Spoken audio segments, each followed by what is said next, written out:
Saudara-saudari, sahabat-sahabat pencinta insan yang terkasih. Kembali lagi saya, Pater Valens Agino CMF, hadir dalam media ini untuk membagikan intisari sabda mingguan bersama saudara-saudari semua. Kali ini kalian akan disuguhkan dengan 1-2 intisari dari Kisah Para Rasul tentang pengalaman Pentakosta, pengalaman kehadiran Roh Kudus di tengah-tengah para murid dan di dalam diri mereka masing-masing. Sebagaimana sahabat-sahabat insan baca dalam slide awal video ini, Kisah Para Rasul bab 2 ayat 1-11 itu menuturkan bagaimana Roh Kudus turun ke atas para rasul dalam rupa tiupan angin keras dan lidah-lidah seperti nyala api.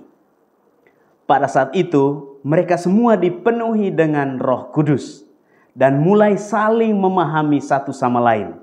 Walaupun mereka berasal dari latar belakang bahasa, latar belakang daerah, suku, bangsa dan kepribadian yang berbeda-beda. Apa yang mereka percakapkan dan mereka pahami bersama itu? Tidak lain tidak bukan tentang perbuatan-perbuatan besar yang dilakukan oleh Allah sendiri. Mereka memiliki pemahaman yang sama tentang semua karya keselamatan Allah bagi mereka dan bagi semua orang dari berbagai suku, bangsa dan bahasa. Sekali lagi, tentang perbuatan-perbuatan besar yang dilakukan Allah ke atas mereka. Itulah yang mereka pahami dan yang mereka percakapkan bersama. Bukan perbuatan-perbuatan manusia, apalagi yang namanya gosip atau hoax. Saudara-saudari, sahabat pencinta insan yang terkasih. Hari Raya Pentakosta atau hari yang ke-50 setelah hari kebangkitan Tuhan merupakan hari penutup masa Paskah dalam liturgi Gereja Katolik. Yesus sudah naik ke surga. Sebagaimana telah dijanjikan olehnya sebelum terangkat ke surga, Ia mau mengirim Roh Kudus, Roh kebenaran yang akan memberikan pengertian dan pemahaman akan semua rencana dan karya Allah yang telah Yesus jalankan dan yang akan terus tersingkap dalam perziarahan kemuritan selanjutnya. Yesus tidak hadir lagi secara fisik biologis. Ia hadir melalui Roh-Nya. Dia menyertai perutusan para murid melalui kehadiran dalam Roh.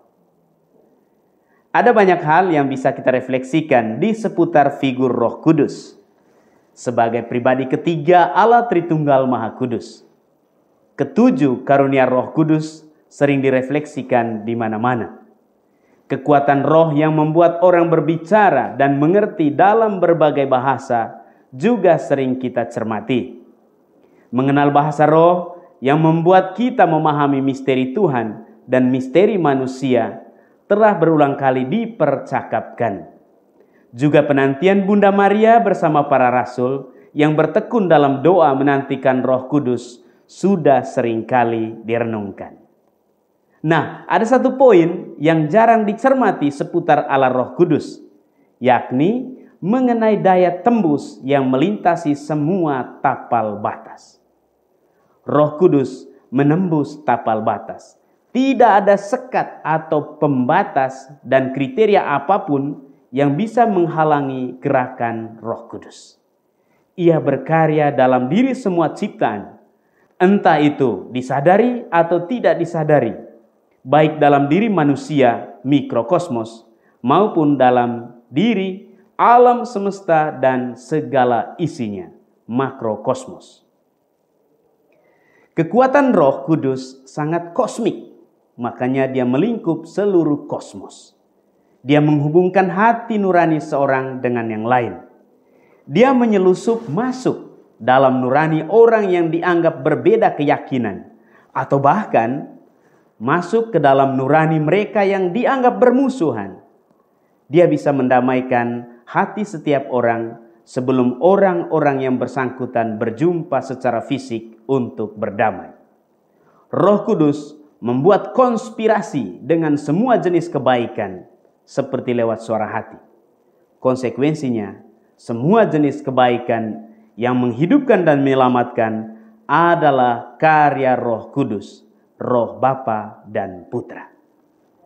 Saudara-saudari yang terkasih, ada 3 terminologi biblis yang bisa mengungkapkan kehadiran Roh Kudus dalam kehidupan setiap insan, yakni ruah, nefesh, dan hayah.